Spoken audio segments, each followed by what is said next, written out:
ఈవేళ గుమ్మడికాయ పులుసు ఎలా పెట్టుకోవాలి సాంబార్ లాగా అనమాట. అంటే దప్పడం అంటారు మెడ్రాస్ సైడ్ అయితే మాత్రం. నేను ఈవేళ చూపిస్తున్నాను.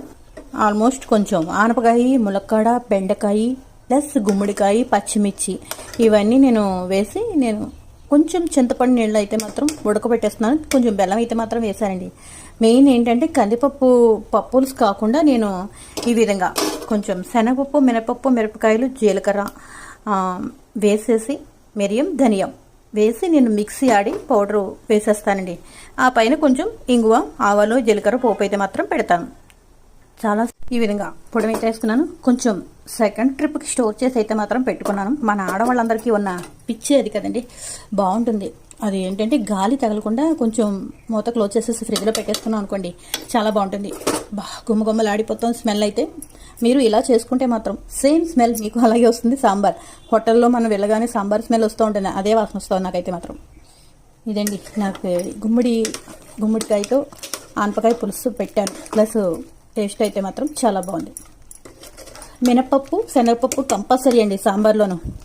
ఎంత బాగుంటుందో. చిలకడ దుంపలు కూడా నేను వేసానండి ముక్కలో. సూపర్ ఉంటుంది సాంబార్ అయితే మాత్రం.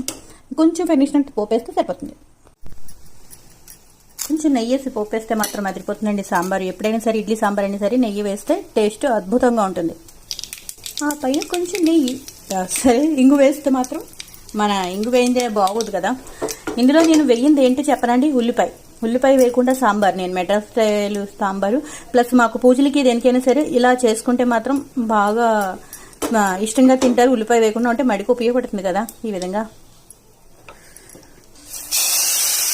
అయిపోయిందండి నా సాంబార్. గుమ్మడికాయ సాంబార్ వేసి సాంబార్ సూపర్ ఉంటుంది. మీరు ఎప్పుడైనా సరే ట్రై చేయండి. అందరికీ వచ్చు, కాకపోతే ఇందులో నెయ్యి వేసుకుని పోపు వేస్తే సాంబార్ చాలా బాగుంటుంది. మనం సాంబార్ ప్యాకెట్ పొడి తీసుకొచ్చి కొనుక్కోవాల్సిన పని లేకుండా ఇంట్లో కందిపప్పు కూడా వాడకుండా పులుసు అయితే మాత్రం ఈ విధంగా పెట్టుకొచ్చండి. మీకు వీడియో కనుక నచ్చితే లైక్ చేయండి, షేర్ చేయండి, సబ్స్క్రైబ్ చేయండి ప్లీజ్.